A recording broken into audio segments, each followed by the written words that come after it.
कानी बहू। किशोरी लाल जी के बेटे राघव की शादी की बात जगह जगह चल रही थी, लेकिन किशोरी लाल जी को कोई लड़की पसंद ही नहीं आती थी। और उसकी एक ही वजह थी, किशोरी लाल जी का लालची होना। उनको लड़की वालों से मोटा दहेज चाहिए था और इसी चक्कर में एक दिन वो एक बहुत पैसे वाले के घर अपने बेटे का रिश्ता लेकर पहुंचे। उस आदमी का नाम था ओम प्रकाश। देखिए किशोरी लाल जी, मेरी एक ही बेटी है और मेरी सारी संपत्ति जायदाद सब कुछ मेरी बेटी नैना का ही है। पापा, नाम से लगता है बहुत खूबसूरत होगी। कितना अच्छा नाम है ना, नैना। ओ, वैसे बात तो सही है आपकी। अब इतना पैसा है, जमीन जायदाद है, इकलौती बेटी, आप भी क्या करेंगे? सब कुछ उसे ही देंगे ना। बिल्कुल ठीक पहचाना आपने। बस बेटी की शादी और सारी जायदाद उसके नाम। पापा, बिना देखे हाँ कर दीजिए ना। इतना अच्छा रिश्ता फिर कहाँ मिलेगा? माला माल हो जाएंगे हम।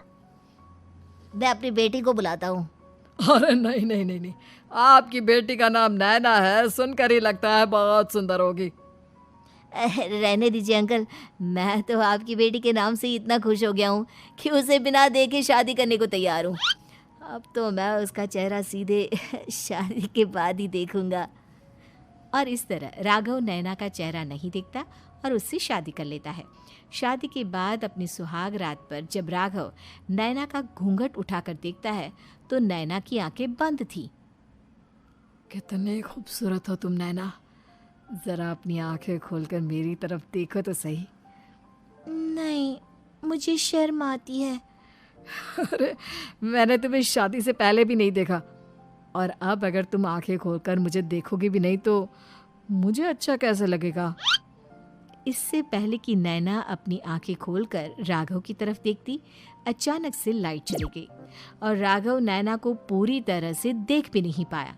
अगली सुबह नैना राघव के लिए नाश्ता बनाकर लेकर आई। अरे ये क्या, आधा पराठा सेका हुआ है और आधा बिल्कुल कच्चा। ये तुमने क्या किया नैना?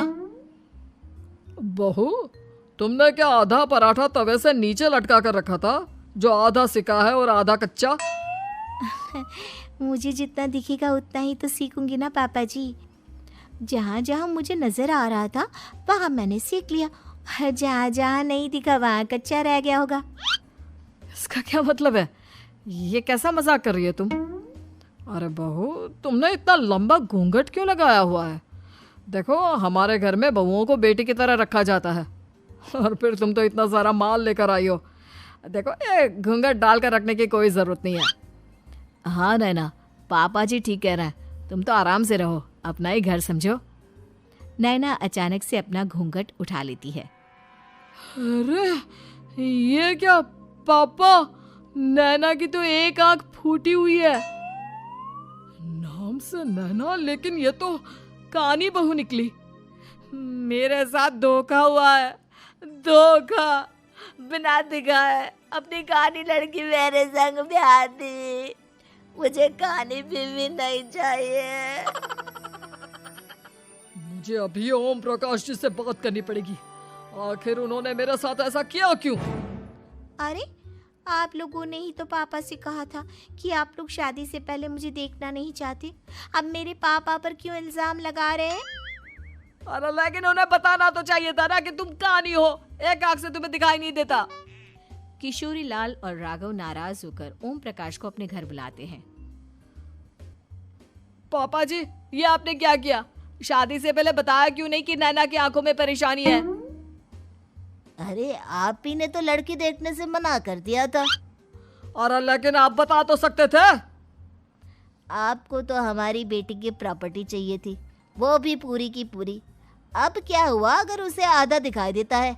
प्रॉपर्टी तो आपको पूरी मिल गई ना। अरे ये क्या बात हुई? मेरी शादी प्रॉपर्टी से नहीं, आपकी बेटी से हुई है।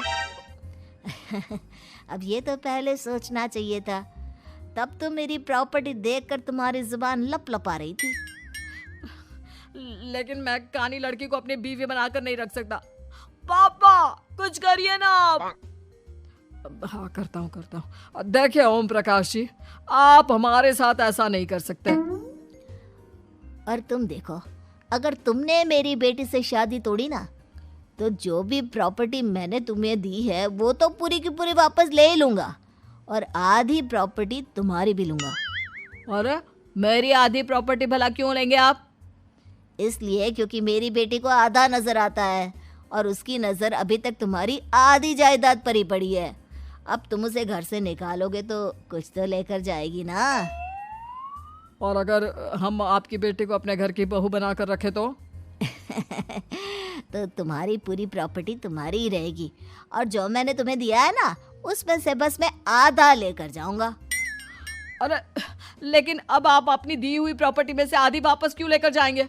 अगर मैं आपकी बेटी को अपनी पत्नी बनाकर रखने को तैयार हूं तो? इसलिए ताकि भविष्य में अगर तुम मेरी बेटी को धोखा दो तो उसके पास कुछ तो रहे जो पति का हो। वैसे मेरे पास तो बहुत कुछ है, लेकिन अपने पति की कोई निशानी तो उसके पास होनी चाहिए ना। अब अगर तुमने मेरी बेटी को कहानी कहा तो तुम्हें प्रॉपर्टी भी कहानी ही मिलेगी, पूरी नहीं। जमाए राजा। किशोरी लाल और राघव समझ चुके थे कि वो बुरी तरह फंस चुके हैं और अब उनके पास वहां से निकलने का कोई चारा नहीं है। अब समझ में आया ना, लालच बुरी बला होती है। एक तो तुम्हें प्रॉपर्टी मिली, ऊपर से बीवी मिली, उसमें तुम्हें नखरे भी दिखाने हैं। आए बड़े, चुपचाप बैठो दोनों। कुछ दिनों के बाद नैना राघव की कार लेकर बाजार घूमने निकलती है और जब कार लेकर वापस आती है, ये क्या? एक तरफ से मेरी गाड़ी पूरी खराब हो चुकी है। लगता है तुमने मेरी गाड़ी को किसी दूसरी गाड़ी के साथ एक्सीडेंट किया है। अरे अरे कितना बड़ा नुकसान कर दिया तुमने बहू। वो क्या है ना पापा जी, मुझे एक आंख से दिखाई नहीं दे रहा था, सामने से गाड़ी आ रही थी। मुझे तो सिर्फ आधा ही दिखाई दिया और वो गाड़ी मेरी कार से रगड़ते हुए निकल गई। अब मैं क्या करूं बताओ? आप इसे ठीक कराने के पैसे कौन देगा? तुम्हारे पापा।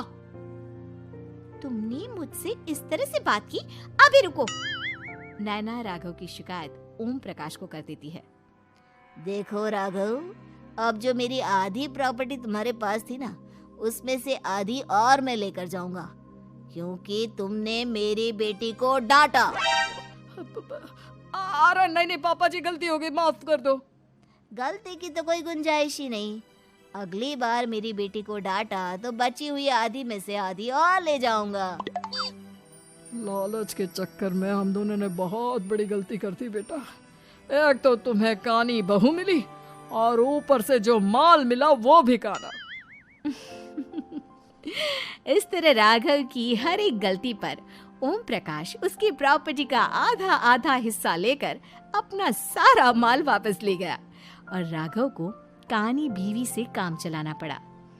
भाई लालच वाकई में बुरी बला है।